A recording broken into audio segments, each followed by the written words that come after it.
Now for our story. This morning, in the pleasant kitchen of Aunt Mary's farmhouse on Willow Road, since Randy Lane was sleeping late, only Aunt Mary, Lefty Larkin, and Peggy Douglas, Aunt Mary's niece, were gathered around the table. You didn't even touch your breakfast, Peggy. Oh, I'm just not hungry. Well, you can't go around until noon on just orange juice and coffee. It's not good for you. Oh, Lefty, really? I hope you're not getting some silly idea about dieting or some nonsense like that. If women only knew. Men don't like 'em to look like skin and bone. Oh, now, Lefty, don't you worry about Peggy. She's perfect as she is, and she's going to stay that way. She won't if she's like a canary bird. And she'll catch up at lunchtime, won't you, dear? Yes, of course I will, Aunt Mary. There. Lefty, more coffee? No, thanks. Well, it won't be long now until Lisa will be getting into Chicago. That's right, she will. I wonder if Dell will meet her at the station. Oh, I doubt it. Dell's not much of an early riser. What with late hours at the nightclub. That's so. She usually puts the place to bed, as she calls it. Mm-hmm. I hope she and Lisa are going to like each other. I think they will. What makes you so sure, Aunt Mary?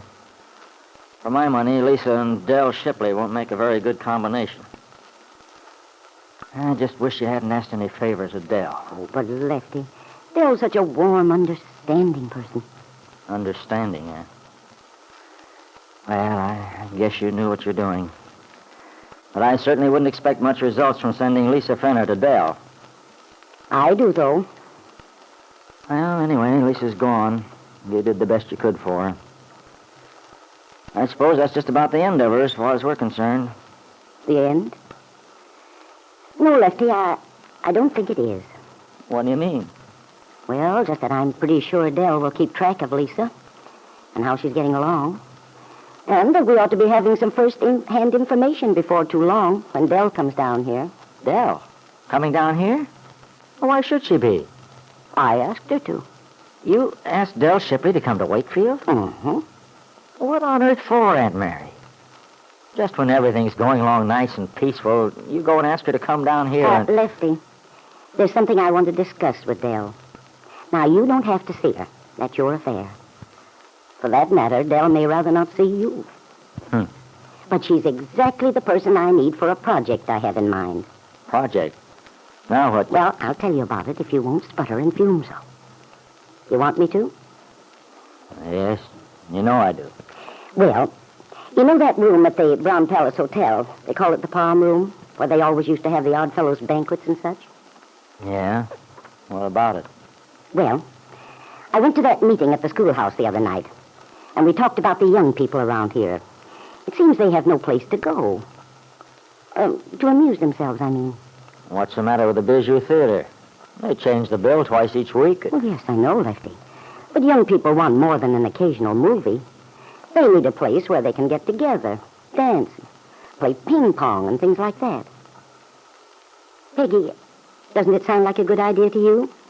Yes, Aunt Mary, it sounds fine. We'd have a good record machine and a lot of popular records. And that's why I asked Dell to come down. You know, she's so good at getting people into the mood to enjoy themselves. I'm sure she'd know just how to make a big success of it. I see. Well, guess there's no point in my hanging around here. I've got work to do. Oh, but Lefty, it's early yet. Why don't you stay and chat with us a few minutes more? What's the sense? My opinion doesn't count for anything around here. No, I'll go outside where I belong. Oh, dear. I might have known Lefty would react like that to Dell's coming. Do wish he'd get over his bitterness toward her. Oh, well, he probably will eventually. I hope so. I guess the best thing to do is just to ignore it. Go ahead with any plans we might have regardless. I feel I couldn't afford not to call Dell in. She's exactly the right person to get this place for the young people started. You can probably help out a lot, too, dear. I'll do anything I can, Aunt Mary. You know the sort of music the high school boys and girls want. Things like that. Mm-hmm. Peggy, you're so quiet. Am I? What is it, dear? You're not yourself this morning. I'm sorry. I've been thinking. Aunt Mary, Bill was here last night.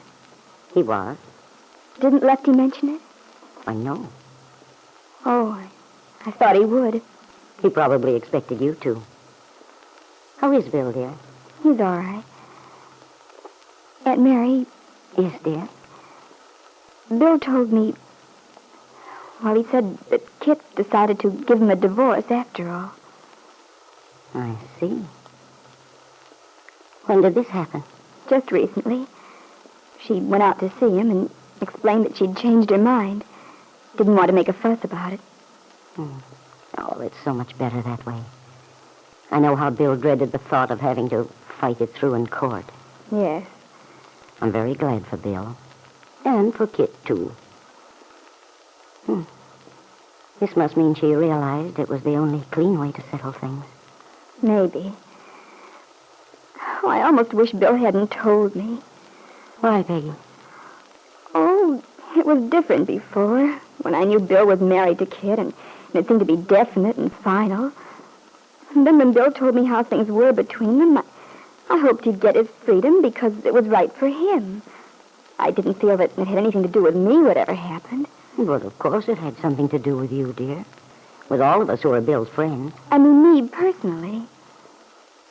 Oh? Nicholas was such a comfort to me in those days. When he first came here and I was all mixed up, I thought if we were married, that would be the solution to everything. Now I understand why he was so convinced that we should postpone our wedding. Nicholas was right, Aunt Mary. Well, Peggy, dear, you know I've thought that all along. Yes, and you tried to make me see it. But I couldn't. Or at least I didn't want to face it. But last night when Bill told me that he and Kit would be divorced very soon, that he'd be free, well, I couldn't deceive myself any longer. I am in love with Bill, Aunt Mary. I wish it weren't true, but it is. If you're being honest with yourself, that's the main thing, whatever happens. Oh, I don't know, Aunt Mary. I don't know. Well, it's much better to be clear about how you feel, no matter how painful it may be. But now I don't know what to do. I'm terribly fond of Nicholas. I wouldn't want to hurt him for anything.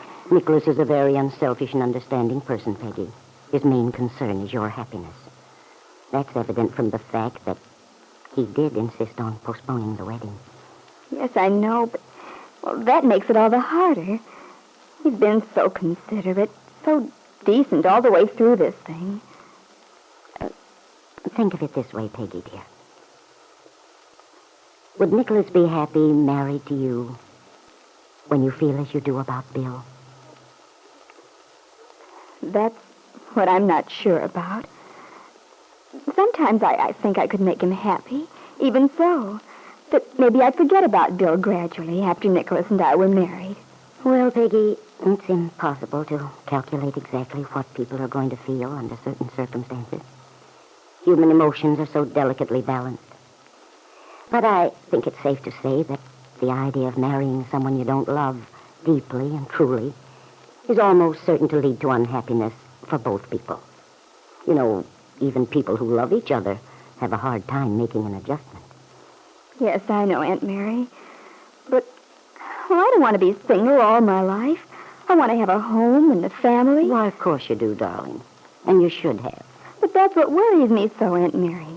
Because I probably never will if I wait until I feel about someone else the way I do about Bill. And I know there's no hope for Bill and me. If it weren't for Kit's baby, it'd be different.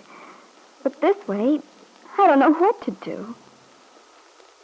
But I wonder how you'd feel, Peggy, if you knew that the child you feel to be such an obstacle is not the son of Bill and Kit Meade, is actually the son of Lisa Fenner, who is living in Chicago with Lily Devon, your own friend and former confidant. If Lisa were to confide in Lily, as you did once yourself, perhaps the truth would be revealed.